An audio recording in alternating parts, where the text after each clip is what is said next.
Banjir yang merendam ratusan rumah warga di Komplek Perumahan Pondok Karya membuat aktivitas warga terganggu. Kendaraan warga tidak bisa melintas lantaran kedalaman air mencapai 50 cm dan aliran air yang cukup deras. Kendati demikian, sejumlah anak-anak justru memanfaatkan banjir untuk bermain dan berenang. Agar cepat surut, petugas membersihkan saluran air yang tersumbat sampah.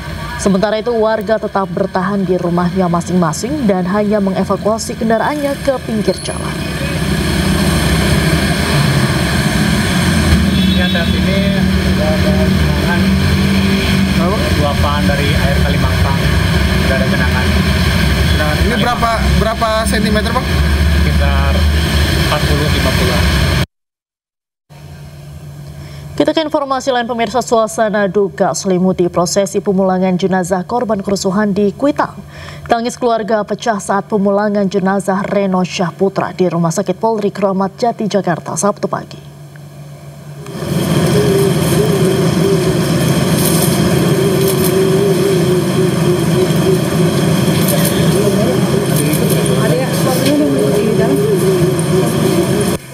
Suasana duka menyelimuti prosesi pemulangan jenazah korban kerusuhan di Kuitang. Tangis keluarga Reno Syahputra pecah ketika peti jenazah dibawa menuju mobil jenazah. Peti jenazah Reno Syahputra Dewo dibawa dari Rumah Sakit Polri Jakarta menuju rumah duka Sabtu pagi. Reno Syahputra merupakan salah satu korban yang hilang usai demonstrasi di kawasan Kuitang, Jakarta Pusat pada akhir Agustus 2025 lalu. Jejak Reno akhirnya terungkap pada Kamis 30 Oktober 2025 usai penemuan dua kerangka manusia yang hangus terbakar di reruntuhan gedung ACC Kuitang, Jakarta Pusat. Lalu polisi melakukan tes DNA dan hasilnya teridentifikasi dua kerangka tersebut merupakan Reno Syahputra Dewo dan Muhammad Farhan Hamid. Hasil tes DNA memastikan identitas keduanya sekaligus menepis dugaan bahwa mereka menjadi korban kekerasan. Rencananya jenazah Reno akan dimakamkan di Surabaya, Jawa Timur. Sementara jenazah Muhammad Farhan sudah diserahkan kepada pihak keluarga dan akan dimakamkan di Tanjung Priok. Dari Jakarta, Rio Manik Anyis melaporkan.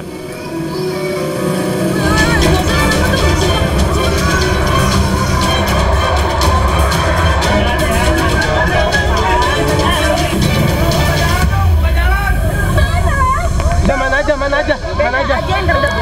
Pemirsa, satu hari pasca insiden ledakan di SMA Negeri 72 Jakarta Utara, para murid yang didampingi oleh wali murid diizinkan pihak sekolah untuk mengambil barang-barang yang tertinggal di kelas masing-masing. Meski demikian, saat memasuki gerbang pintu sekolah, pihak sekolah hanya mengizinkan murid saja yang dapat masuk untuk mengambil barang atau peralatan sekolah dari ruang kelas. Sementara itu, pasca kejadian, pihak sekolah belum menginformasikan terkait kelanjutan kegiatan belajar mengajar, namun dipastikan saat ini akan diliburkan sementara waktu.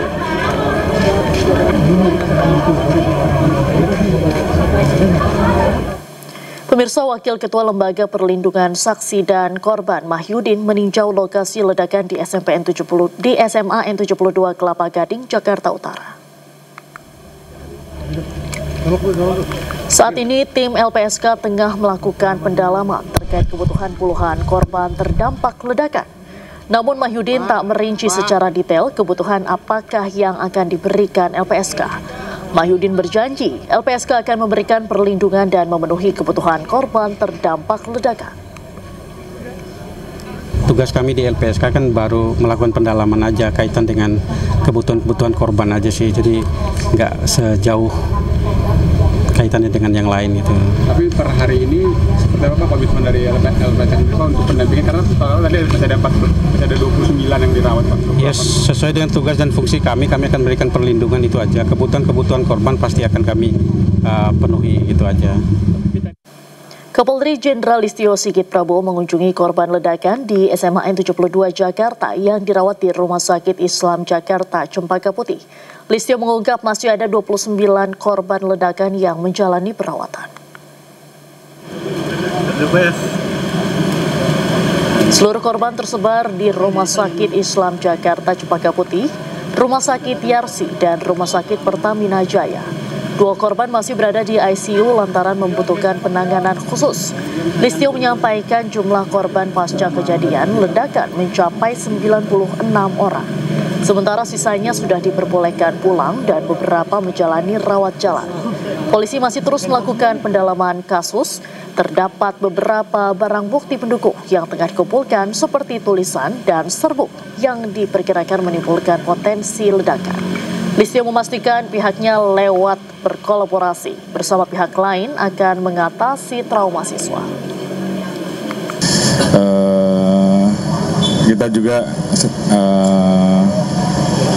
membangun pusat trauma healing yang nanti juga kita persiapkan untuk memberikan pelayanan, nanti bekerja sama tentunya dengan KPAI, dengan dokter-dokter dan psikolog yang diperlukan, sehingga kemudian bisa memberikan bantuan terkait dengan apabila ada keluhan-keluhan yang memang bisa kita berikan pelayanan di trauma healing.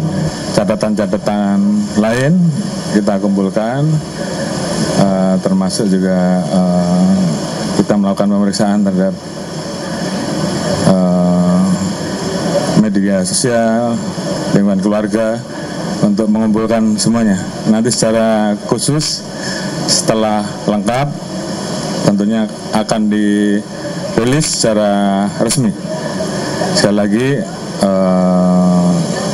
kita semuanya menyampaikan keprihatinan yang mendalam, dan tentunya kita senang tadi bahwa pada saat kita berbicara dengan anak-anak kita dan adik-adik, mereka masih semangat. Sementara itu, pemirsa, Menteri Sosial Saifullah Yusuf juga membesuk belasan korban ledakan SMN 72 yang dirawat di Rumah Sakit Yarsi, Cempaka Putih, Jakarta Pusat. Mensos mengatakan seluruh korban akan mendapatkan trauma healing, rehabilitasi sosial, serta pemberdayaan setelah pulang ke rumah masing-masing. Ada di rumah sakit ini 15 secara keseluruhan, 1 masih di ICU, sementara yang lain sudah di kamar perawatan. Saya lihat perkembangannya cukup bagus, ditangani dengan baik, profesional, dan saya harus katakan, Pak, rumah sakitnya bagus. Mudah-mudahan penanganan yang baik ini nanti bisa segera membuat anak-anak kita yang ada di sini bisa segera sehat kembali. Tentu diperlukan penanganan medis lebih lanjut, nanti Pak Dr. Adi yang menjelaskan.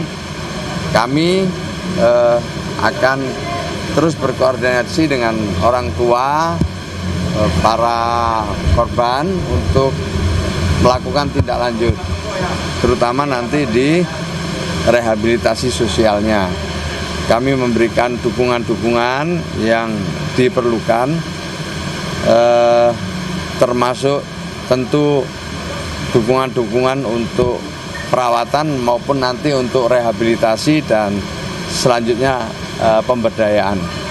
Jadi kami berdialog dengan para orang tuanya, kami berdialog juga dengan pasien-pasiennya, dan alhamdulillah ya kami bisa mendengarkan apa yang mereka ceritakan dengan baik, dan mereka optimis untuk bisa segera sehat karena mendapatkan penanganan yang baik. Jadi kalau bantuan pasti nanti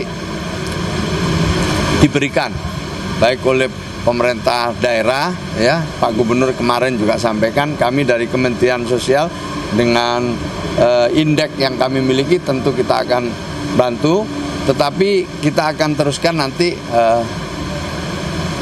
pendampingan setelah berada di rumah, baik itu dalam bentuk trauma healing maupun rehabilitasi sosial dan pemberdayaan. Berapa lama kondisinya kayak gimana tuh? Tergantung asesmennya, ya bisa sebulan, bisa 2 bulan, sesuai hasil asesmennya akan kita dampingi nanti. Orang tuanya akan kita ajak dialog, kemudian siswa-siswanya juga akan kita ajak bicara kebutuhan apa yang paling mendesak dan paling yang paling dibutuhkan itu. Jelas gratis itu, tapi nanti siapa yang membayar nanti kita diskusikan, tapi itu pasti ada yang membayar, pasti pemerintah akan membantu.